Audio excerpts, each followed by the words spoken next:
The Butcher of Giza. The man who fooled everyone. Imagine living next to someone for years. You share meals, you laugh, you trust them with your life. You call them your best friend or a loyal family member. But beneath the surface, under the very floorboards you walk on, they are hiding secrets so dark, they defy human comprehension. Today, we dive into one of the most chilling criminal cases in modern Egyptian history. The story of the man they called the Giza Butcher. Welcome back to Mr. A Stories, the place where we uncover the darkest mysteries and the most chilling true crime stories. Before we step into the shadows of today's case, make sure to hit that like button, subscribe to the channel, and turn on the notification bell.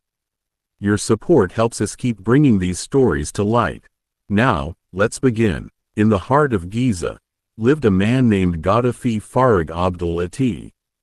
To his neighbors, he was the picture of a respectable citizen. He was articulate, well-dressed, and had an aura of calm that put everyone at ease. He was a master of psychological manipulation.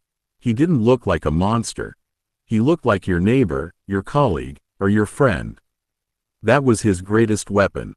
The ability to build trust and use it as a tool for destruction. It all began with a financial dispute. One of his closest friends trusted him implicitly. But in Gaddafi's world, trust was just another word for vulnerability. Following the disappearance of this friend, Gaddafi didn't panic. He acted like a grieving friend. He told the man's family that his friend had traveled abroad to seek better opportunities. He even maintained the man's social media accounts to keep the illusion alive, sending messages to family members to ensure no one would go looking for him. Years passed. The world moved on. The secrets remained buried, and Gaddafi continued to live his life, hiding in plain sight. Success in hiding his first crime gave him a twisted sense of invincibility. He wasn't just a killer. He was a predator who preyed on those closest to him. The tragedy deepened when his own wife disappeared. When people asked, he had a perfectly rehearsed answer. He was a master of the performance. He played the part of the confused husband, the worried man, the victim of circumstances. He was so convincing that investigators looked right past him for years. He moved through society like a ghost, leaving behind a trail of missing souls, while those around him remained completely oblivious to the horror taking place right next door. No criminal is perfect. Eventually, a small, overlooked detail began to unravel the tapestry of lies. Investigators looking into cold cases of missing persons noticed a recurring pattern. A single name kept appearing at the intersection of these disappearances: Gaddafi Farag. As police dug deeper, the house of cards began to collapse.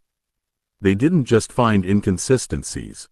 They found a series of calculated, cold-blooded murders. The moment of discovery was one of the most shocking in the history of Egyptian crime. Authorities began to exhume locations he had lived in or visited.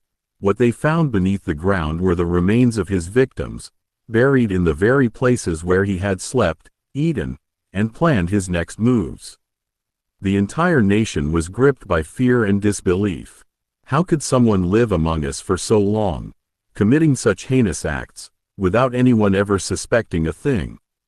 When he was finally arrested, the mask fell off. The trial exposed a man who viewed people as mere tools, disposable, replaceable, and meaningless. His level of deception was unprecedented. He had forged documents, stolen identities, and lived multiple lives simultaneously. This case changed the way Egyptian investigators handle missing person reports and reminded us that the most dangerous monsters are often the ones who wear the most ordinary masks. The investigation revealed that Gaddafi had gone as far as moving to different cities, assuming new names, and even marrying other women under false pretenses. He was a chameleon, changing his identity whenever the heat started to rise. But no matter how far he ran or how many names he assumed, the truth had a way of catching up to him. The courtroom proceedings were a whirlwind of revelations. As the testimonies came out, the victims' families were left to face the horrific reality of what had happened to their loved ones. The Giza butcher had not just taken lives. He had stolen the peace of mind of an entire community.